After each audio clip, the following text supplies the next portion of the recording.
சமூக நீதிக்கு உங்களுக்கு என்ன சம்பந்தம்? சமூக நீதி பேசுற நீங்கள் பொருளாதார அடிப்படையில் இடஒதுக்கீடு எப்படி கொண்டு வந்தீங்க?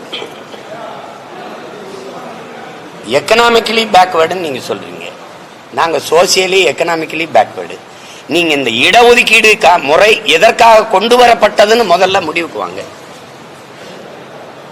ஒருவன் ஏழையா இருக்கிறான்னா என்ன இந்த தெருவில் நடக்க விடல?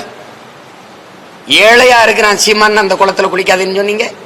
நான் ஏழை, நான் கோயிலுக்குள்ள வராதுன்னு நீங்க சொல்லுங்க. நீங்க நான் தாழ்ந்த சாதி, இழி சாதி, ஈன மகன், என்னை பார்த்தா தொட்டா தீட்டுன்னு தானே நீ நடக்கவில்லை. அதுல தானே எனக்கு கல்வி, வேலை வாய்ப்பு, அரசியல் அதிகாரம் எல்லாத்தையும் பறிச்ச. அதன் அடிப்படையிலே திருப்பி தாங்கிற போராடி பெற்ற உரிமை தான் இந்த இடஒதுக்கீடு, வகுப்பு வாரி பிரதிநிதித்துவம்.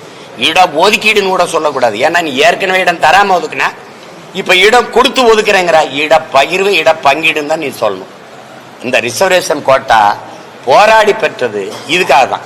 திருப்பி நீ எக்கனாமிக்கலி பொருளாதாரத்துல பின்தங்கிட்டான்னா பொருளாதார அளவுகள் மாறுமா மாறாதான்?